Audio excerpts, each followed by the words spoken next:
नमस्कार बंधुगण एही सुंदर कहानी को आपनकु स्वागत जनाउछि। रातिर अंधार बहुत व्यापी जाइथिला एवं मु वर्षारे संपूर्ण भिजी जाई चिंतारे थिली। मु बहुत कष्टरे मो मैडम को घर को पहुंचीथिली, किंतु प्रबल वर्षा एवं पवन बहिबा जोगु मो पई चालिबा मध्य कष्टकर थिला। मु मो घर को पहुंचीबाकु व्यस्त थिली कारण मो मां घरे एका थिले एवं वर्षा दिने आम घर पानी रे बुड़ी जाउथिला। किंतु ता पूर्वरु मते मो मैडम को कहिबाकु पड़िला जे मु तांकर काम करिसारिछि। किछि समय मध्यरे मु मो मैडम को घरे पहुंचिली। मु मो मैडम को बहुत पसंद कली। से मते बहुत प्रेम सहित व्यवहार करुथिबा परि मने हेउथिला एवं मु तांकु मो हृदय रे थिबा समस्त कथा सहजरे कहि पारुथिली। से जने 24 वर्षीय युवती थिले। से तांकर समस्त काम केवल मो द्वारा कराई देउथिले। मोर पोशाक वर्षारे संपूर्ण ओदा होई जाइथिला। जेतेबेले मो मैडम मोर अवस्था देखिले से कहिले, हरिया किछि समय पई घर भीतर को आसो, जेतेबेले वर्षा बंद हेबो चली जिवो। पाग बहुत खराब एवं तुम घर एठारू बहुत दूर। मैडम को स्वर सबु बेले मो प्रति बहुत दयालु थिला। एहा थिला प्रेम। आजी मो पाखरे एक महान सुजोग थिला। मैडम घरे एका थिले। मु तांको सहित किछि समय बिताइबाकू एवं सुंदर स्मृति गढ़िबाकू चाहुथिली। मु करि पारिथिली, किंतु मु मना करिदेली। कहिली मो मां मो पई अपेक्षा करिवे। मैडम कहिले से जानती तुमे ट्यूशन पई आसीछ। से आदो चिंतित हेबे नाही, किंतु जदि तुमे एही वर्षारे घर को जीवाकू जीव तेबे मु निश्चित भावरे सारा राति चिंतित हेबी। तेणु तुमे किछि समय मो सहित रहिबा भल। मु तुम पई तुरंत गरम चा तैयारी करिबी। चाहा सुनी मु रहिबाकू राजी होई गली कारण मु बहुत ठंडा अनुभव करुथिली। मैडम मोते बसिबाकू कहिले एवं मो पई चा तैयारी करिबाकू गले। मु मने मने भाबुथिली मैडम बहुत भल। आजी मोते किछि करिबार सुजोग मिलिथिला। मु मोर एकाकीताकू दूर करि परिबी। मु तांको कोठरी को जाई तांको मो कोळरे धरी सारा राति तांको सहित बिताइली। मोर नाम हरिया एवं मु एक बहुत गरीब परिवाररू आसीछि। आमे एक भदा घरे रहुथिलु एवं एते उच्च मुद्रास्फीति सहित भड़ा देबा बहुत कष्टकर थिला। मु एक किराना दुकान रे काम करिबाकू जाउथिली, किंतु जेतेबेले मो मां किछि घर काम पाइले से मोते एक स्कूल रे भर्ती करिबाकू बाध्य कले। मु सकाळे स्कूल को जाउथिली एवं फेरिबा परे दोकान रे काम करुथिली। मु मध्य काम करुथिली। मु मोर स्नातक समाप्त करि पारि नथिली जेतेबेले मु द्वादश श्रेणी रे पढुथिली। मोर बयस 19 वर्ष थिला। मोर शिक्षक मो मां को मते भेटिबाकू डाकी मोर रिपोर्ट उपस्थापन कले। मो मां तांकू आमर परिस्थिति विषय रे जणाइले। एहा सुनी मो मां कहिले, मु तुम पुओ को ट्यूशन करिबी एवं कोनोसी टंका नेबी नाही। एहा तुम पुओर भविष्यतर कथा। मु चाहुछि हरिया पाठ पढ़िबो एवं एक भल पदवी रे पहुंचिबो। एहा सुनी मो मां खुशी हेले, किंतु जेतेबेले मु एहा सुनिली मु मना करिदेली। मो मां कहिले, तुमे पाठ पढ़ा परे दोकान छाड़ी मो पई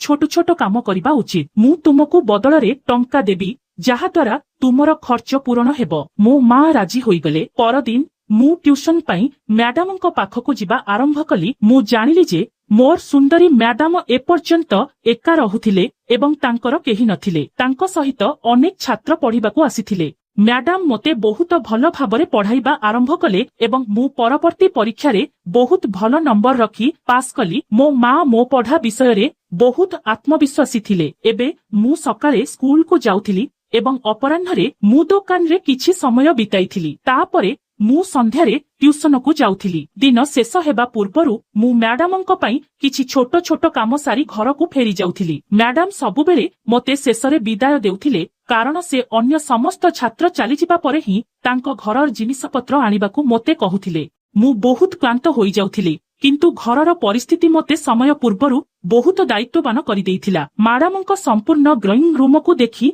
मु निज चिंताधारा भितरे हजि जाइथिली। मो मैडम जने धनी महिला थिले एवं तांको घरे समस्त प्रकारर विलास उपलब्ध थिला। ठंडा वर्षा समय रे तांको ड्री रूम रे हीटर चालुथिला। मु भाबुथिली जे किछि लोक केते भाग्यवान जे जीवनर समस्त सुविधा पाइथांती। जेतेबेले आमे मौलिक आवश्यकता पूर्ण करिबाकू मध्य संघर्ष करू, तांको पाखरे समस्त मूल्यवान जिनिस थिला एवं ता उपरे से निजे बहुत सुंदर थिले। मोर ओदा पोशाक देखि मैडम कहिबाकू लागिले जे तांको पाखरे मोते देबा पई कोनोसी पोशाक नाही। मु तांकू कहिली, चिंता कर नाही, मु केवल चाहा पी घर को जीवी। मैडम हसी कहिले, तुमे घर को जीवाकू शीघ्र अछ। मैडम को कथा सुनी मु हसिली। से सबुबेले मोते शेष पर्यंत अपेक्षा करिबाकू बाध्य करुथिले। समस्त पिला छुटी रे थिले, କିନ୍ତୁ ମୁଁ ରହିଯାଉଥିଲି। ତାପରେ ସେ ମୋ ସହିତ ବହୁତ ସମୟ କଥା ହେଉଥିଲେ ଏବଂ ତାପରେ ମୋତେ ତାଙ୍କର କାମ ଦେଇ ଯାଉଥିଲେ। ତାଙ୍କର ସ୍ୱର ଏତେ ବନ୍ଧୁତ୍ୱପୂର୍ଣ୍ଣ ଥିଲା ଯେ ମୁଁ ତାଙ୍କ ପଚାରିଥିବା ଯେକୌଣସି ଜିନିଷକୁ ମନା କରିପାରିଲି ନାହିଁ।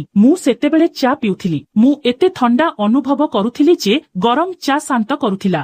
ମୋର ଚା ସରିଗଲା। ମୁଁ ସରିବା ମାତ୍ରେ ମୁଁ ତାଙ୍କୁ ଅନୁମତି ମାଗିଲି। ସେ ମୋତେ ଆଉ କିଛି ସମୟ ରହିବାକୁ ବାଧ୍ୟ କରି କହିଲେ, ଏବେ ବହୁତ ପ୍ରବଳ ବର୍ଷା ହେଉଛି। ହଠାତ୍ ଏତେ ପ୍ରବଳ ବର୍ଷା ହେଉଛି ଯେ ବନ୍ଦ ହେବା ପରି ମନେ ହେଉନାହିଁ। ମୁଁ ମୋ ପରିବାର ବିଷୟରେ ମଧ୍ୟ ଚିନ୍ତିତ ଥିଲି। ମ୍ୟାଡାମ ମୋ ସହିତ ବସି ମୋ ସହିତ କଥାବାର୍ତ୍ତା କରିବାକୁ ଲାଗିଲେ। ଆମେ କଥାବାର୍ତ୍ତା କରୁଥିବା ସମୟରେ ମୁଁ ଏକ ଅଦ୍ଭୁତ ଅନୁଭବ କଲି। ହୁଏତ ମୁଁ ବହୁତ କ୍ଳାନ୍ତ ଥିଲି। ମ୍ୟାଡାମ ମୋତେ ତାଙ୍କ ରୁମରେ କିଛି ସମୟ ପାଇଁ ଆରାମରେ ଶୋଇବାକୁ କହିଥିଲେ। ବର୍ଷା କମିବା ମାତ୍ରେ ତୁମେ ମୋତେ ଦେଖା କରିବାକୁ ଯାଇପାରିବ।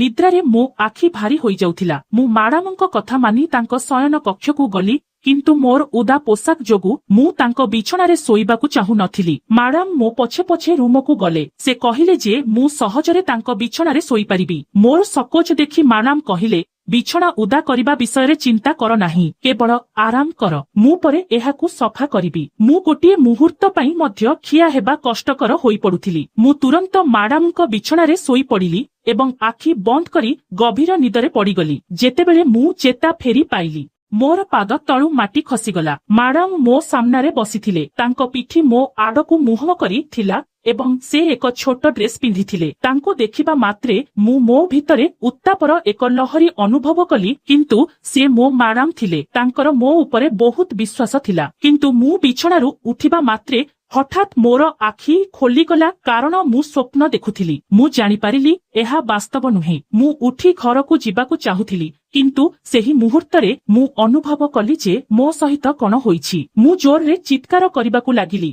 ମୋ ସ୍ୱର ଶୁଣି ମ୍ୟାଡାମ ରୁମ୍ ଭିତରକୁ ଆସିଲେ ଏବଂ ପ୍ରେମରେ କହିଲେ, ହରିଆ, ତୁମର କଣ ହୋଇଛି? ମୁଁ କଷ୍ଟରେ ମ୍ୟାଡାମଙ୍କୁ ପଚାରିଲି, ତୁମେ ମୋ ସହିତ କଣ କରିଛ?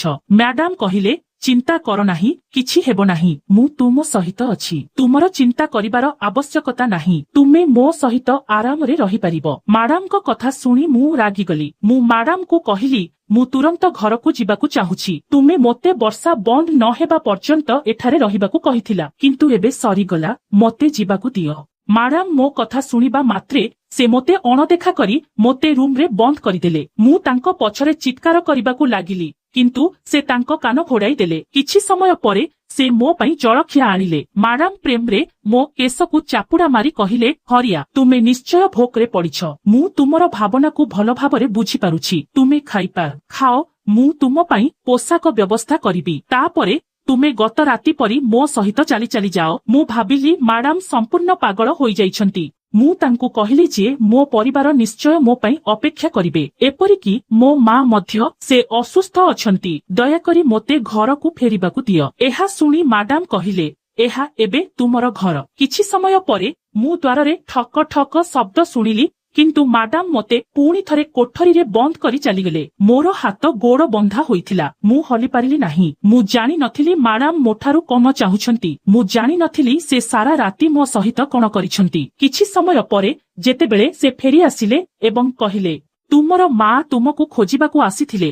ମୁଁ ତାଙ୍କୁ କହିଲି, ତୁମେ ଗତକାଲି ରାତିରେ ଘରକୁ ଫେରି ଆସିଥିଲା। ତାପରେ ସେ ଚାଲିଗଲେ। ମ୍ୟାଡାମଙ୍କ ଏହା ଶୁଣି ମୁଁ ଆଶ୍ଚର୍ଯ୍ୟ ହୋଇଗଲି। ମୁଁ ଜାଣିଥିଲି ମୋ ମା ମୋ ବିଷୟରେ ବହୁତ ଚିନ୍ତିତ ହେବେ। ମୁଁ ମ୍ୟାଡାମଙ୍କୁ ଅନୁରୋଧ କଲି, ଭଗବାନଙ୍କ ପାଇଁ ମୋତେ ଛାଡ଼ିଦିଅ। ମୋତେ ଏପରି ବନ୍ଦ କରି ତୁମେ କଣ ଲାଭ ପାଇବ? ସେ ମୋତେ ହସି ହସି କହିଲେ ଯେ ମୁଁ ଏବେ ତୁମକୁ ଛାଡ଼ିପାରିବି ନାହିଁ। ମୁଁ ତୁମକୁ ବହୁତ କଷ୍ଟରେ ପାଇଛି। ମୁଁ ବହୁତ ସମୟ ଅପେକ୍ଷା କରିଛି ଏବଂ ଏବେ ତୁମେ ମୋ ହାତରେ ଆସିଛ। ଏହା କିଛି ଦିନର କଥା। ତାପରେ ତୁମ ବାପା ମା ତୁମକୁ ଖୋଜିବେ ଏବଂ ଧୈର୍ଯ୍ୟ ଧରିବେ। ମୁଁ ତୁମକୁ ଏକ ଭଲ ଜୀବନ ଦେବି ଏବଂ ତୁମର କିଛି ଅଭାବ ହେବ ନାହିଁ। କେବଳ ମୋର କାମ କରିଚାଲ। ମୁଁ ଏପର୍ଯ୍ୟନ୍ତ ବୁଝିପାରିଲି ନାହିଁ ଯେ ମ୍ୟାଡାମ ମୋତେ ଏଠାରେ କାହିଁକି ବନ୍ଦୀ ରଖିବାକୁ ଚାହୁଁଥିଲେ। ଯେତେବେଳେ ମ୍ୟାଡାମ ସେହି ରାତିରେ ପୁଣି ଥରେ ମୋତେ ଖାଦ୍ୟ ଆଣିଲେ, ମୁଁ ଗୋଟିଏ ବି ଖାଦ୍ୟ ଖାଇଲି ନାହିଁ। ମୁଁ ତାଙ୍କୁ କହିଲି, ତୁମେ ମୋତେ କାହିଁକି ଏଠାରେ ରଖିଛ ଏବଂ ମୋ ସହିତ କଣ କରିବାକୁ ଚାହୁଁଛ ତାହା ମୋତେ କୁହ ନାହିଁ। ତୁମେ ଭଲ ଭାବରେ ଜାଣ ଯେ ମୁଁ ଜଣେ ଛୋଟ ପୁଅ ଏବଂ ମୁଁ ମୋ ବାପା ମାଙ୍କ ଏକମାତ୍ର ପୁଅ। ମୋ ଅନୁପସ୍ଥିତିରେ ମୋ ମା ପାଗଳ ହୋଇଯିବେ। ତୁମେ ମୋ ପାଖରୁ କଣ ଚାହୁଁଛ ତାହା ମୋତେ କୁହ। ମ୍ୟାଡାମ ଶୀଘ୍ର ମୋ ପାଖରେ ବସିଲେ ଏବଂ ସେ ମୋ ମୁହଁକୁ ପ୍ରେମରେ ଚାହିଁଲେ। ସେ ମୋତେ ଯାହା କହିଲେ ତାହା ମୋତେ ଆଶ୍ଚର୍ଯ୍ୟ କରିଦେଲା। ସେ କହିଲେ ଯେ ମ୍ୟାଡାମ ତାଙ୍କ ଭାଇ ଭଉଣୀମାନଙ୍କ ମଧ୍ୟରୁ ସବୁଠାରୁ ସାନ ଥିଲେ ଏବଂ ତାଙ୍କ ବାପା ମାଙ୍କ ମୃତ୍ୟୁ ପରେ ସେ ତାଙ୍କ ମାଙ୍କ ସ୍ଥାନରେ ଏକ ସରକାରୀ ଚାକିରି ପାଇଲେ। ସେ ତାଙ୍କ ମାଙ୍କ ଛାଡ଼ିଥିବା ଶୂନ୍ୟସ୍ଥାନ ପୂରଣ କରିବା ପାଇଁ ଏହି ଚାକିରି କରିଥିଲେ ଏବଂ ଘରର ଯତ୍ନ ନେବା ଆରମ୍ଭ କରିଥିଲେ। ମୁଁ ନିଜେ 28 ବର୍ଷ ବୟସର ଥିଲି, କିନ୍ତୁ ମୁଁ କେବେ ନିଜ ବିଷୟରେ କିଛି ଭାବିନଥିଲି। ଏହା ସତ୍ୟ ଯେ ମୋ 2 ଭାଇ ବିବାହ କରିଥିଲେ ଏବଂ ବିବାହ ହେବାର ବହୁତ ଦିନ ହୋଇନଥିଲା ତାପରେ ଗୋଟିଏ ଦିନ ସମସ୍ତ ଭାଇ ଭଉଣୀ ଘରେ ଏକାଠି ହୋଇ ସମ୍ପତ୍ତିର ସେମାନଙ୍କର ଅଂଶ ଦାବି କରିବାକୁ ଲାଗିଲେ। ମୁଁ କେବେ କଳ୍ପନା କରି ନଥିଲି ଯେ ମୁଁ ଯେଉଁ ଭାଇ ଭଉଣୀମାନଙ୍କୁ ପାଳନ କରିଥିଲି ସେମାନେ ଦିନେ ମୋ ସହିତ ଏପରି ବିଭାଜନ ବିଷୟରେ କଥା ହେବେ। ମୁଁ ମୋ ଭାଇ ଭଉଣୀମାନଙ୍କୁ କହିଲି, ଯଦି ତୁମେ ମୋର ସମସ୍ତ ସମ୍ପତ୍ତି ବିକ୍ରୟ କର ତେବେ ମୁଁ ଏବଂ ମୋର ସାନ ଭାଇ ଭଉଣୀ କୁଆଡେ ଯିବୁ। କିନ୍ତୁ ଲୋଭ ସେହି ନିଷ୍ଠୁର ଲୋକଙ୍କୁ ଅନ୍ଧ କରିଦେଲା। ମୁଁ ମୋର ସମସ୍ତ ସମ୍ପତ୍ତି ବିକ୍ରୟ କରି ମୋର ପ୍ରତ୍ୟେକ ଭାଇ ଭଉଣୀଙ୍କୁ ଏକ ଭାଗ ଦେଇଥିଲି। ମୁଁ ପାଇଥିବା ଟଙ୍କାରେ ଏହି ଘର କିଣିଥିଲି। କିନ୍ତୁ ମୁଁ ଏହା ଜାଣି ଗଭୀର ଭାବରେ ଆଶ୍ଚର୍ଯ୍ୟ ହୋଇଗଲି ଯେ ମୋ ବାପାଙ୍କ ସମ୍ପତ୍ତି ମଧ୍ୟ ଚାଲିଗଲା ଏବଂ ମୋର ଭାଇ ଭଉଣୀମାନେ ଅଲଗା ହୋଇଗଲେ। ତାପରେ ମୁଁ ମୋ ସ୍ୱାମୀଙ୍କ ସହିତ ପୁନଃମିଳନ କଲି ଏବଂ ଏକ ନୂତନ ଜୀବନ ଆରମ୍ଭ କଲି। କିନ୍ତୁ ହୁଏତ ଭାଗ୍ୟର ଅନ୍ୟ ଯୋଜନା ଥିଲା। କିଛି ବର୍ଷ ପରେ ମୁଁ ଜାଣିଲି ଯେ ମୋ ସ୍ୱାମୀ ମାନସିକ ଭାବରେ ଅସ୍ଥିର ଥିଲେ। ମୁଁ ମୋର ସମସ୍ତ ସଞ୍ଚୟ ତାଙ୍କ ଚିକିତ୍ସାରେ ଖର୍ଚ୍ଚ କରିଦେଲି। କିନ୍ତୁ ଏପରି ଏକ ସମୟ ଆସିଲା ଯେତେବେଳେ ମୋ ସ୍ୱାମୀ ରାତିରେ ବାହାରକୁ ଚାଲିଗଲେ ଏବଂ ଆଉ ଫେରିଲେ ନାହିଁ। ତାଙ୍କ ବ୍ୟତୀତ ମୋର ଏହି ଦୁନିଆରେ ଆଉ କେହି ନଥିଲେ। ଏବେ ମୋର ବଞ୍ଚିବା ପାଇଁ ଆଉ କିଛି ବାକି ନଥିଲା। କିନ୍ତୁ ତୁମକୁ ଦେଖି ମୋତେ ଲାଗିଲା ଯେପରି ମୋର ସ୍ୱାମୀ ଜୀବିତ ହୋଇ ମୋ ସମ୍ମୁଖରେ ଉପସ୍ଥିତ ହୋଇଥିଲେ। ମ୍ୟାଡାମ ମୋ ପାଖରୁ ଉଠି ଆଲମାରିରୁ ଏକ ଆଲବମ୍ ବାହାର କଲେ। ସେ ମୋତେ ତାଙ୍କ ସ୍ୱାମୀଙ୍କ ଏକ ଫଟୋ ଦେଖାଇଲେ। ମୁଁ ପ୍ରକୃତରେ ଆଶ୍ଚର୍ଯ୍ୟ ହୋଇଗଲି। ସେ ଠିକ ମୋ ପରି ଦେଖାଯାଉଥିଲେ। ମ୍ୟାଡାମ କହିଲେ, ସେହି ଦିନଠାରୁ ମୋର ହୃଦୟ ତୁମକୁ ମୋ ପାଖରେ ରଖିବାକୁ ଚାହୁଁଥିଲା ଏବଂ କେବେ ବି ତୁମକୁ ମୋ ଦୃଷ୍ଟିରୁ ହଟାଇବାକୁ ଚାହୁଁନଥିଲି। କିନ୍ତୁ ଯେତେବେଳେ ତୁମେ ନାପସନ୍ଦ ହେଲ ମୁଁ ବହୁତ ଦୁଃଖିତ ହୋଇଗଲି। ତାପରେ ତୁମ ମା ମୋତେ ତୁମର ପରିସ୍ଥିତି ବିଷୟରେ କହିଲେ ଏବଂ ତୁମେ ଏତେ ଦାରିଦ୍ର୍ୟରେ ବଞ୍ଚୁଛ ଜାଣି ମୋର ହୃଦୟ ଭାଙ୍ଗିଗଲା। ଯେତେବେଳେ ମୁଁ ତୁମକୁ ଦେଖିଲି ମୁଁ ତୁମକୁ ତୁମର ସମସ୍ତ କଷ୍ଟରୁ ଦୂର କରି ମୋ ପାଖରେ ରଖିବାକୁ ଚାହୁଁଥିଲି। ମୋର ହୃଦୟ କେବଳ ଚାହୁଁଥିଲା ତୁମେ ମୋ ସହିତ ରୁହ ଏବଂ ମୁଁ ତୁମକୁ ଏବଂ ମୋର ସ୍ୱାମୀଙ୍କୁ ହରାଇବା ପରେ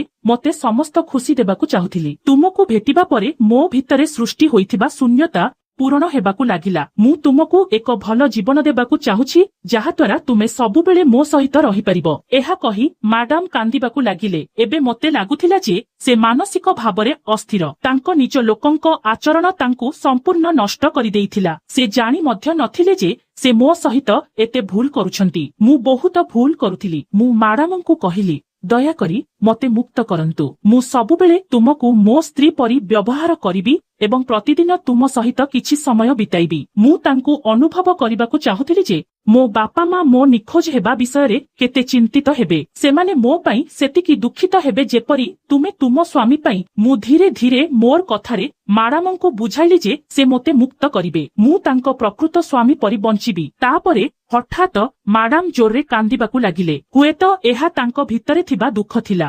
ମ୍ୟାଡାମ ମୋତେ ପ୍ରେମରେ ପଚାରୁଛନ୍ତି ଯେ ମୁଁ ତାଙ୍କ ସ୍ୱାମୀ ପରି ତାଙ୍କ ସହିତ ରହିବି କି ଏବଂ ମୁଁ ତାଙ୍କୁ କେବେ ଛାଡ଼ିବି କି ନାହିଁ। ମୁଁ ତାଙ୍କୁ ସମ୍ପୂର୍ଣ୍ଣ ଆଶ୍ୱାସନା ଦେଲି ଯେ ମୁଁ ସବୁବେଳେ ତାଙ୍କ ସହିତ ରହିବି। ମ୍ୟାଡାମ ମୋ ହାତ ଗୋଡ଼ ଖୋଲିଦେଲେ ଏବଂ ନିଜ ହାତରେ ମୋତେ ଖାଇବାକୁ ଦେଲେ। ମୁଁ ତାଙ୍କୁ ସନ୍ତୁଷ୍ଟ କରିବା ପାଇଁ ଖାଦ୍ୟ ଖାଇଲି। ମୁଁ ତାଙ୍କୁ ପ୍ରତିଶ୍ରୁତି ଦେଲି ଯେ ମୁଁ ଆସନ୍ତାକାଲି ତାଙ୍କ ପାଖକୁ ଫେରିବି। ମ୍ୟାଡାମ ଲୁହଭରା ଆଖିରେ ମୋତେ ବିଦାୟ ଦେଲେ। ବର୍ଷା ପରେ ପ୍ରତ୍ୟେକ ଦୃଶ୍ୟ ଉଜ୍ଜଳ ହୋଇଯାଇଥିଲା ଏବଂ ମୁଁ ମ୍ୟାଡାମଙ୍କ ବିଳାସପୂର୍ଣ୍ଣ ଘରକୁ ଦେଖୁଥିଲି।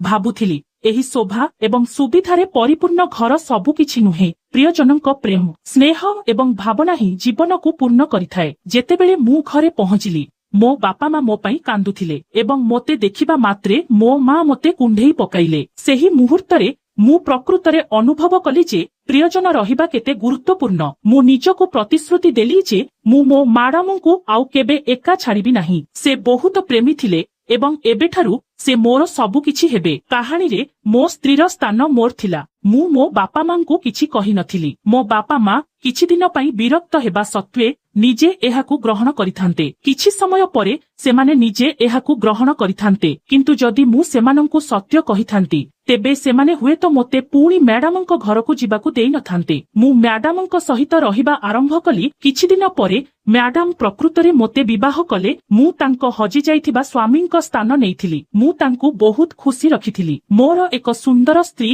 ଏବଂ ଧନ ଥିଲା। ଏବେ ମୁଁ ବହୁତ ଖୁସି ଜୀବନ ବିତାଉଥିଲି। ତେଣୁ ବନ୍ଧୁଗଣ, ଯଦି ଆପଣ କାହାଣୀଟି ପସନ୍ଦ କରିଛନ୍ତି, ଦୟାକରି ଭିଡିଓକୁ ଲାଇକ୍ କରନ୍ତୁ ଏବଂ ଚ୍ୟାନେଲକୁ ସବସ୍କ୍ରାଇବ କରନ୍ତୁ।